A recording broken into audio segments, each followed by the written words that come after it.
예산을 지원함에도 불구하고 왜 소상공인 분들이 이렇게 불만이 많았는지에 대한 어떤 실증적인 분석 데이터를 가지고 실제로 영업 관련된 데이터를 가지고 여러 가지 시나리오를 이용해서 왜 불만족이 있을 수밖에 없는지를 너무나 명확하게 설명을 잘 해주셨던 것 같습니다. 그래서 저희가 지금 시간이 굉장히 한정돼 있기 때문에요. 앞으로 저희 이제 두 분의 그 연사님들의 발표를 이제 토론해 주실 두 분의 교수님들을 모시고 앞으로 저희가 짧게 토론하는 시간을 갖도록 하겠습니다. 남서울대학교의 이민호 교수님과 명지대학교의 노영희 교수님이 토론자로 나와주시겠습니다. 네.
네, 먼저 첫 번째 기획 주제 발표였던 조춘환 교수님 말씀해 주셨던 외식 산업에서의 경쟁력 있는 프랜차이즈 점포 찾기와 점포 믹스에 관한 사례 연구에 관해서 남서울대학교의 이민호 교수님께서 토론해 주시겠습니다. 네, 여러분들 반갑습니다. 남서울대학교 유통마케팅학과의 이민호라고 합니다. 아까 조춘환 교수님 발표해 주셨던 논문은 굉장히 좀 흥미로웠던 부분이 이제 카드 데이터를 사용해서 분석했다라는 게 굉장히 흥미로웠고요. 아마 이게 또 실무에도 적용이 될 수 있다라는 점, 그런 부분들이 흥미로웠습니다. 근데 이제 사실 우리 코로나19로 인해서 그리고 이제 위드 코로나 시대에서 사실 우리 외식 업종의 가장 큰 화두가 이제 양극화인데, 그래서 아까 우리 조춘환 교수님께서 말씀해 주셨던 우리 외식 업종의 포트폴리오에서도 양극화가 있지 않을까라는 그런 한번 생각을 한번 했고요. 제가 이 논문에서 궁금했던 점 몇 가지와 그 다음에 제가 또 뭐 코멘트 할 거 몇 가지만 또 말씀을 드리겠습니다. 첫 번째는 아까 그 범계역을 중심으로 해서 이제 소비자 특성에 대해서 우리 조춘환 교수님께서 자동차가 있냐 없냐 이러한 것들에 대해서 말씀을 해주셨는데, 사실 소비자 특성이라고 했을 때 범계역 지역에서의 어떤 자동차가 그렇게 크게 영향을 미치는 변수인지 그러한 부분이 궁금했고요. 두 번째는 아까 주상복합에 그 보면은 1층과 2층에 있는데 혹시 1층과 2층에 대해서 어떤 구분을 하셔서 어떤 기준에 따라서 그렇게 구분을 하셨는지 그러한 부분에 대해서 궁금하고요. 그다음에 세 번째는 사실 이제 포트폴리오라고 하면은 제가 주식을 하게 되면은 이 주식을 보완해 줄 수 있는 뭐 채권에 투자한다든지 이러한 부분들이 있는데, 우리 조춘환 교수님의 연구에 보면은 한 범계역 지역의 한 상권에 그것도 한 건물에 다점포 사업자가 한꺼번에 투자한다라는 게 제가 만약 사업자라고 하면은 굉장히 리스크가 크다라고 생각할 수 있거든요. 오히려 저는 이제 그 지역과 오히려 또 다른 지역을 보완해서 투자할 것 같은데, 이제 그러한 부분에 대해서 사실 궁금한 게 있어서 좀 질문을 드리고 싶습니다. 또 시간도 많지 않고 하기 때문에 제가 하는 코멘트는 일단 여기서 마치도록 하겠습니다. 네, 앞에 나오셔서. 네.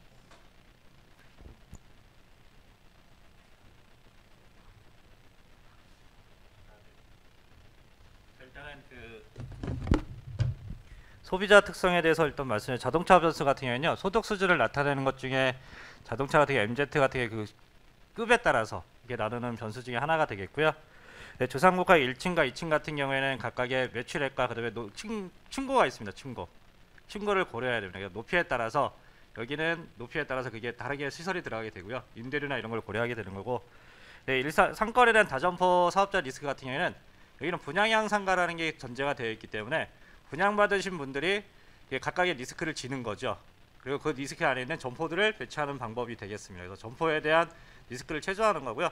한 명이 이거를 다 운영하는 게 아니고 분양을 받으신 분들이 개별 점포에 대해서 임대를 주는 게 아니고 전체 임대료에서 분배를 하는 방식이라고 보시면 될 것 같습니다.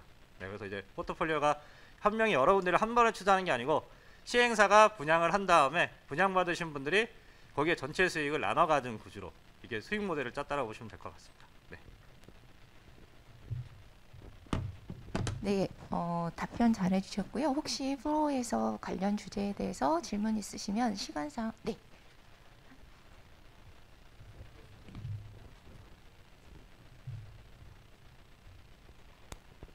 예, 반갑습니다. 해전대교 강병남입니다. 마치 제가 이 범개혁은 20몇 년 전에 이렇게 상권조사를 한번 의뢰받아서 했던 적이 있었습니다. 참 좋은 인연입니다. 근데 그때하고 지금하고 보니까 참 많은 차이가 있네요. 그 중에 하나가 보니까는 신용카드 데이터를 활용하셨고, 또 하나는 뭐냐면 정부가 제공한 상권 정보 시스템 요걸 응용하셨다는데 어떤 부분을 응용했는지 하고, 또 하나는 뭐냐면 이 두 시스템이 가지지 못한 한계점이 과연 뭔지 좀 궁금합니다. 이 점에 말씀해 주시면 고맙겠습니다. 감사합니다. 네, 일단은 그 정부의 상권 정보 시스템 같은 경우에는 네, 저희 나라의 이제 모든 데이터를 다 녹이고 주택이나 소득이나 이런 부분을 가장 반경으로 잘 나타낸 부분이고요.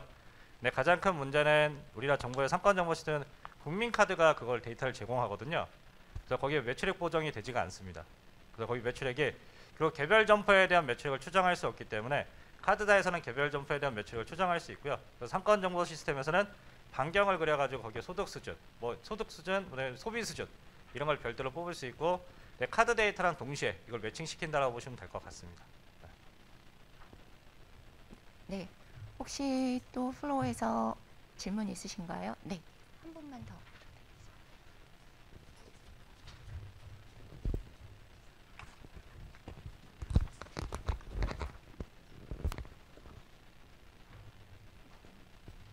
네, 안녕하세요. 한빛외식산업의 김영식입니다. 교수님 조사를 상당히 방대하게 하셔서 너무나 잘 들었고요. 근데 이제 여기 75쪽에 보니까 연구 목표하고 방법에 대해서 설명을 하셨는데, 아까 우리 강병남 교수님께서 말씀하셨던 내용이 언급이 됐는데, 사실 연구 제목에서 나왔다시피 경쟁력이 있는 프랜차이즈 점포라는 것은, 사실 우리가 경쟁력이라는 것은 성장 잠재력이 있는, 그죠? 네, 맞습니다. 네. 네, 그거가 핵심일 텐데, 그렇게 본다면 미래 데이터 성장 가능성을 봐야 되는데 지금 여기서 봐서는 그러한 게 좀 보이질 않거든요. 그에 따른 특별한 이유라도 있었는지요? 그래서 저희가 이제 그 앞에서 설명을 안 드렸는데요. 전년 대비 매출액 성장률을 같이 고려해서 저희가 뽑았습니다. 그러니까 2017년, 18년, 19년 그 다음에 각 점포들에 대한 지속성을 같이 보기 때문에, 그래서 생존율하고 그 다음에 점포의 매출액 성장률 두 개를 같이 고려를 했는데요. 지금 이제 저희가 나눠드린 거는 보고서 중에 일부를 나눠드린 거고요. 그래서 이제 저희가 이제 사실상 이게 이제 기업체한테 제공하는 정보다 보니까 모든 내용을 이제 논문에다 쓸 수 없어서 이게 이제 저희가 2020년 버전이고요. 그래서 저희가 항상 버전을 발표할 때 한 2년 전 거를 좀 발표하는 게 있습니다. 왜냐하면 현업에 있는 분들이 이거를 활용하고 있고, 네, 그분들이 이제 그거를 저희가 다 전달할 수는 없기 때문에, 그래서 거기에는 매출액 성장률과 지속성, 그다음에 앞으로의 향후의 투자 가능성, 이 세 가지를 고려한다고 보시면 될 것 같습니다. 네. 그래서 교수님 연장선에서 말씀을 드리면, 사실 프랜차이즈 협회에서 발표한 자료를 보게 되면 평균 수명이 지금 우리 소상공인이 운영하는 점포들이 프랜차이즈를 포함해서 4년밖에 안 된다고 그래요. 네, 맞습니다. 네. 예, 그러니까 이 이유가 뭐냐면 여러 가지 요인도 점포가 많을 수도 있고 그럴 수도 있는데, 제가 생각하는 건 그렇거든요. 데이터가 과거형이라는 거예요. 미래형이 아니다. 그래서 실제적으로 4년 이상의 장기간 영업을 하고 싶어도 그에 대한 근거가 부족하다. 저는 그렇게 생각합니다. 그래서 교수님이 향후에 이와 같은 걸 하실 때 저는 이렇게 했으면 좋겠어요. 솔직히 지금 제목에서도 이게 분양 상가를 이주라는 것이지 그런 것들을 명확하게 좀 달아서 네, 외식 산업 전체적인 경쟁력하고 지역의 분양 상가의 경쟁을 찾는 거하고 내용이 전혀 다르거든요. 맞습니다. 그래서 이런 점이 좀 보완됐으면 좋겠습니다. 네, 알겠습니다. 감사합니다. 네.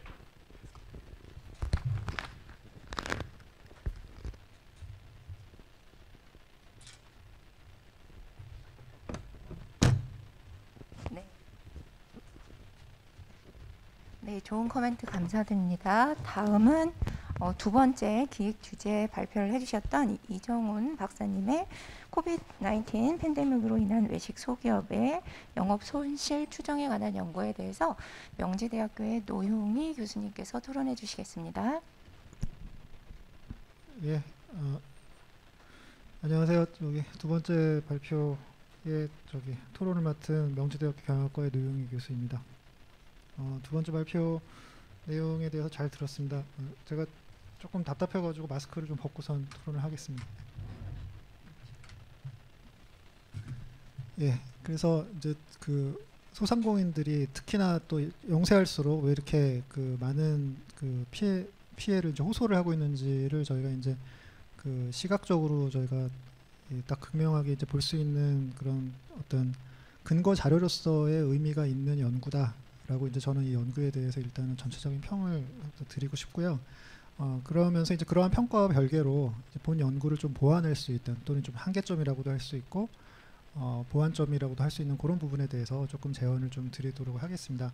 첫 번째 이제 제가 법률 전문가가 아니어서 여기에 대해서 뭐 얘기할 수 정확한 얘기를 말씀드리지 못하겠지만 우선 이제 뭐 공익 사업을 위한 뭐 그 토지 등의 취득 및 보상에 관한 법률이라든지 또 어떤 보험 어떤 재난이 발생했을 때 그로 인해 가지고 영업 손실 발생한 거에 대해서 어떤 보험 어떤 배상액 이런 것들이 이제 물론 이제 어떤 피해액 산정 기준이 될 수는 있겠지만 이제 거기에서 출발을 하다 보니까 기본 가정 자체가 이게 손실액의 전액을 보상을 해야 된다라는 가정을 깔고 있는데 과연 이게 우리 이제 일반적인 상식이나 국민 정서와 비교를 했을 때 이게 국민이라는 게 이제 소상공인만 있는 게 아니라 일반 납세자들도 있고 또 여러 가지 다른 업종에 그 종사하시는 분들도 있는데 그런 관점에서 봤을 때 과연 그런 이제 전제로 깔고 들어가는 것이 이제 과연 맞는가라는 이제 그런 하나의 의문이 들었어요. 그래서 그런 걸 하나 이제 첫 번째로 좀 말씀을 드리고 싶고 두 번째로는 이제 이거하고도 연관이 되어 있는 건데 그러니까 이제 피해액 전체 대비 배상액을 비교를 하니까 이제 이건 이제 당연히 그 불만이 나올 수밖에 없는 이제 그 출발부터가 결국에 이제 불만으로 귀결이 되게 되는데 제가 정책 결정자라면 어떤 생각이 들었을 어떤 거에 관심이 갔을까라고 생각을 해보니까 그거보다는 이제 어떤 단순한 어떤 손익분기 분석 이런 거보다는 이제 만약에 지원을 하지 않았을 경우에 경기가 엄청나게 꺼지겠죠. 그다음에 또 개별 업장 입장에서 보면은 지원해줬으면 이게 어쨌든 간에 명맥을 유지했을 거가 폐업을 해가지고 폐업한 걸 다시 돌이키기 굉장히 어렵잖아요.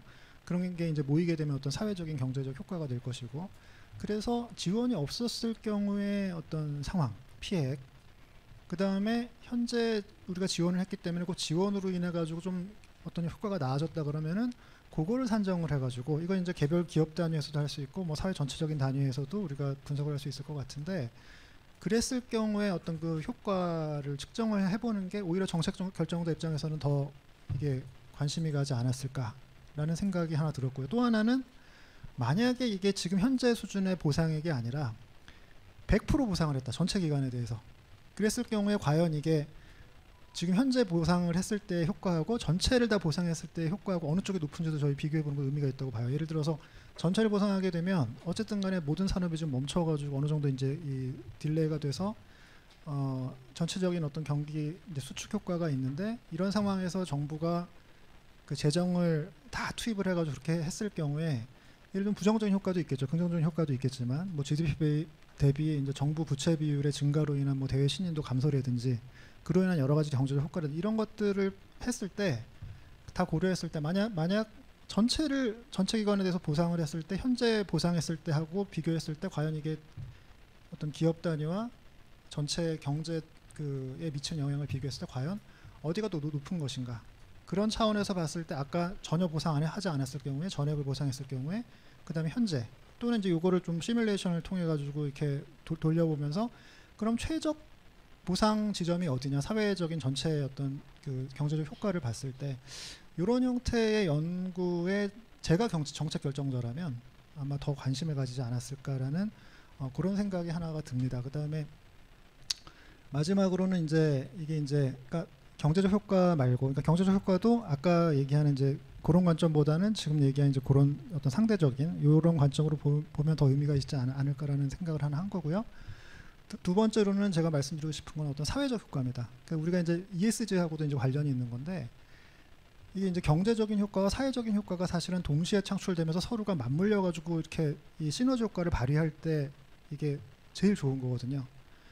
그래서 이게 우리가 이제 지원을 해줌으로 인해 가지고 예를 들어서 소상공인 같은 경우에는 어쨌든 불만도 있지만 한편으로 지원을 받았기 때문에 그거에 만족하시는 분들도 있을 거예요. 만족하는 감정도 조금 있을 건데, 그 다음에 이제 불만족하시는 분들도 있고, 그 다음에 일반 국민 입장에서도 내가 혜택받지 않는데 왜 소상공인만 혜택받냐 이렇게 얘기하시는 분들도 있겠지만, 반대로 우리 같이 사는 이웃인데 이분들하고 뭔가 이렇게 세금을 통해 가지고 내가 납세한 돈을 통해 가지고 이렇게 이걸 쉐어함으로 인해 가지고 피해를 보상해 줌으로 인해서 거기서 보상 어떤 이렇게 이 뭐랄까 보람을 느끼고 그 다음에 어떤 행복을 느끼는 또 이러한 효과를 느끼시는 분들도 있을 거란 말이에요. 그래서 그런 효과를 우리가 종합적으로 고려를 했을 때 이게 사회 통합, 우리 사회의 어떤 응집성이라는 측면에서 우리가 이런 고난 시기를 어떤 식으로 이렇게 헤쳐나갔는지, 그 응집성이 과연 이게 이 뭐야 개선되는 쪽으로 이게 이 보상이 이루어졌느냐, 아니면 응집성이 오히려 조금 안 좋아지는 쪽으로 이게 보상이 이루어졌느냐. 근데 이거는 이제 소상공인들만 대상으로 하는 게 아니고 전체 우리 사회 구성원들을 대상으로 해야지 의미가 있겠죠. 그래서 그러한 분석을 저희가 조금 해보면, 그러면 이게 지금 현재는 그냥 단순한 그 손익분기 분석을 하셔서, 그러니까 물론 이것도 굉장히 좋은 연구입니다. 왜냐하면 이런 기초 데이터가 없으면 우리가 이런 논의를 시작조차 할 수가 없기 때문에. 하지만 이런 논의가 정말 궁극적으로 우리가 사회가 어떤 선순환, 경제적 효과와 사회적 효과가 동시에 맞물리는 선순환 구조로 가기 위해서는 제가 말씀드린 이런 연구를 좀 해보면 그러면 좋지 않을까라는 그런 생각을 해봤습니다. 예, 이상입니다. 감사합니다. 코멘트 있으세요? 네. 네. 좋은 말씀 주셔서 감사합니다. 그 교수님께서 말씀하신 내용이 저도 굉장히 많이 고민하던 내용입니다. 사실 그 영업 손실 보상에 관련돼서는 굉장히 상반된 입장이 있습니다. 이게 과연 보상이 맞느냐, 왜 보상을 해야 되냐라는 시각도 있고요.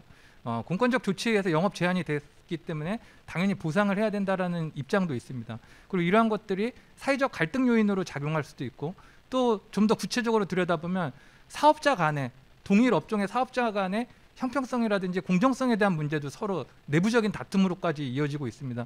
그래서 말씀해 주신 내용들이 충분히 의미가 있다라고 생각을 합니다. 그럼에도 불구하고 이제 거시적인 관점에서 과연 이런 소상공인들이 어려움을 겪어서 폐업이 되었을 때 발생하는 실업, 그리고 폐업에 따른 실업률, 뭐 이런 사회적 비용이 이제 거기 투입이 돼야 되는데, 이런 경제 효과도 함께 연구가 되어야 하는 것도 맞습니다. 그러한 측면에서 사실 이 연구는 산업의 입장을 좀 대변하고자 제가 이렇게 화두를 던지고자 이렇게 작성한 부분이 상당히 많이 좀 있었었고요. 그러한 이유에는 교수님께서도 말씀하신 것처럼 이러한 논의가 시작조차 되지도 않았기 때문에 이런 작은 부분에서부터 좀 이렇게 한번 화두를 던져야 된다라는 관점이었었고요. 앞으로는 말씀해 주신 이제 거시적 관점에서 이런 정책의 효과, 그리고 여러 계층들의 다양한 입장들, 그리고 사회 통합적인 관점에서의 효과, 이런 것들을 추가적으로 연구해 나갈 수 있다면 더 좋지 않을까, 그렇게 생각을 했습니다. 좋은 말씀 감사합니다. 네, 감사합니다. 저희가 시간이 없기 때문에 플로어에서 질문. 네.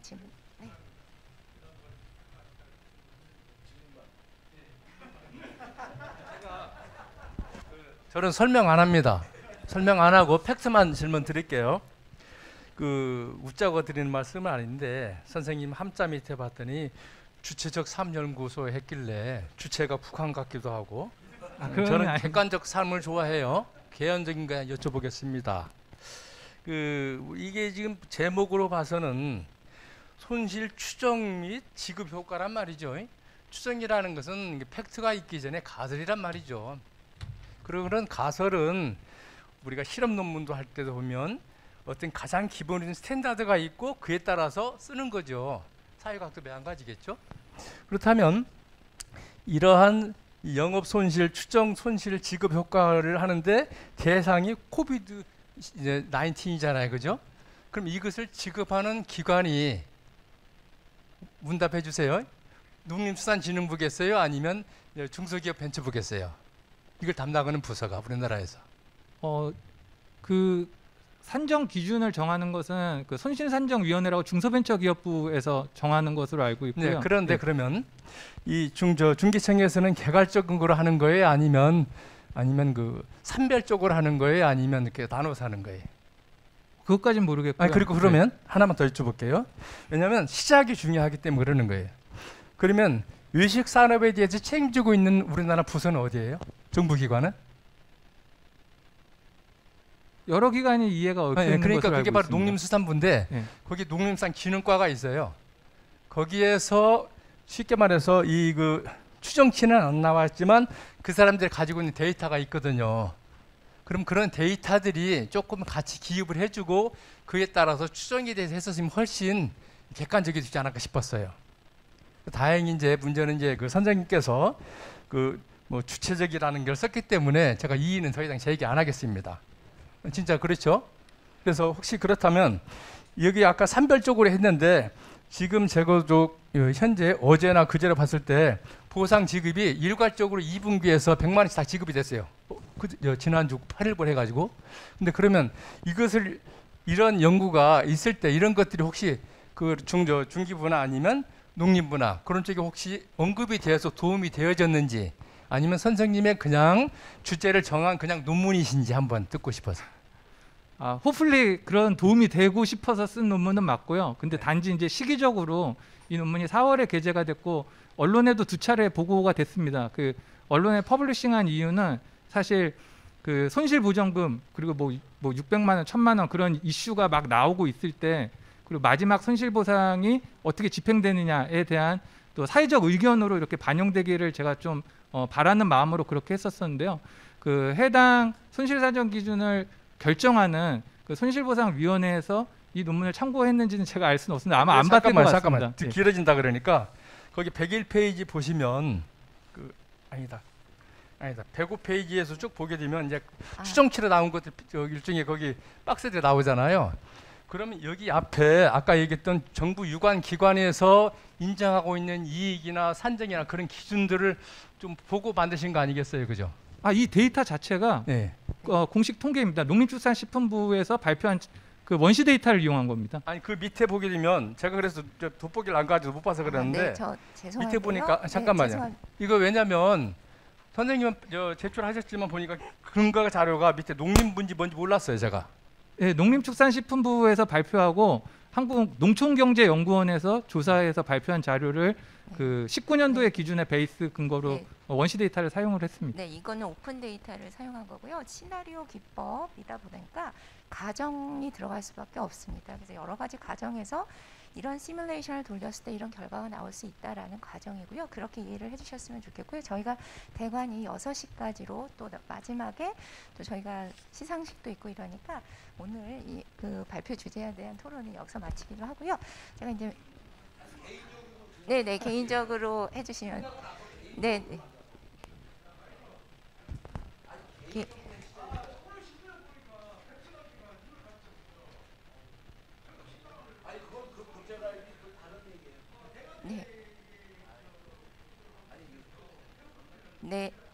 네, 저 죄송한데요. 저희 개인적으로 소장님께 질문을 해주시면 성심껏 답변해 드릴 것입니다. 네.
네. 네, 네.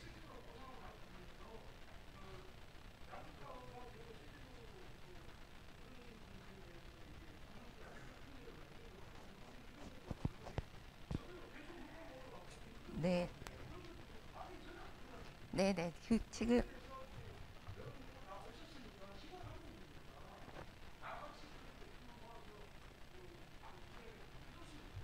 네, 네. 네, 네, 네, 잘 알겠습니다. 좋은 말씀 감사드립니다. 네, 수고하셨습니다. 네, 그래서 두 분의 기획 주제 발표를 통해서 연사분들이 발표해 주신 내용을 가지고 사실 외식업체가 스몰 미디엄 사이즈를 구성하는데 80% 이상을 차지한다고 합니다. 그래서 외식업체가 경제적이나 환경적으로 미치는 파급 효과는 굉장히 중요한데 저희가 외식업체가 운영을 하면서 뭐 도입기부터 시작해서 안정기, 그다음에 성장기에 이르는데 굉장히 좋은 메시지를 주셨던 두 분의 발표라고 생각하고요. 여기서 발표를 해주신 두 분의 발표자님과 또 토론을 해주신 두 분의 토론자님께 큰 박수 한번 보내드리도록 하겠습니다. 네, 감사합니다. 감사합니다.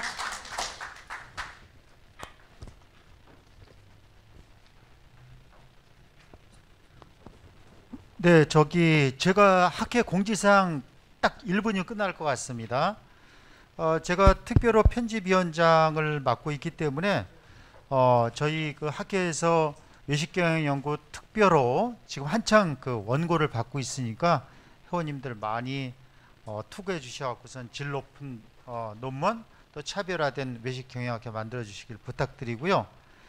그리고 두 번째로는 7월 9일하고 16일 날 저희가 방법론 특강을 또 계속할 예정입니다. 토요일이고요.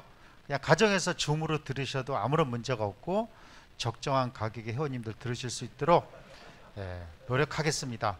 매일매일 달라지는 학회를 위해서 노력하고 있으니까 회원님들 많이 도와주세요. 네, 감사합니다. 네, 본학술대 마감 앞서 우리 조리학회 회장님이 잠깐만 안내를 좀 드리도록 하겠습니다. 네, 죄송합니다. 여러분 그 임계점에 다다른 것 같은데 저희 한국조리학회에서 7월 2일 날 신안산대학에서 한국조리학회 춘계학술대회를 개최합니다.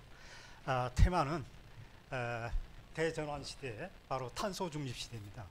그래서 이 전체 우리나라 아니지 전 세계의 그 온실가스의 30%가 바로 이 푸드 시스템에서 나온다 그러는데, 그래서 우리나라에서도 이거에 대해서 별로 접근을 안 한 것 같고, 그래서 요번에 우리 요런 그 화두를 가지고 이렇게 내놓으려고 탄소 중립에 대해서 하고 있습니다. 그래서 뭐 IPCC 이 기후 보고서, UN 보고서 주저자가 직접 와서 기후 변화에 대해서 얘기하고, 식량 안보 재단에 그 고려대학교 교수님이 와서 얘기하시고, 또 앞으로 그 우리 푸드 시스템에서 앞으로 어떻게 가야 될 것이냐, 탄소 중립을 위해서 어떻게 가야 될 것이냐, 바로 이 메뉴가 기후 변화 여기서 아주 주된 역할을 할 것 같은데, 그런 화두를 가지고 여러 가지 얘기를 할 예정이니까 여러분들 관심을 가지시고 꼭 좀 와주셨으면 감사하겠습니다. 감사합니다. 감사합니다.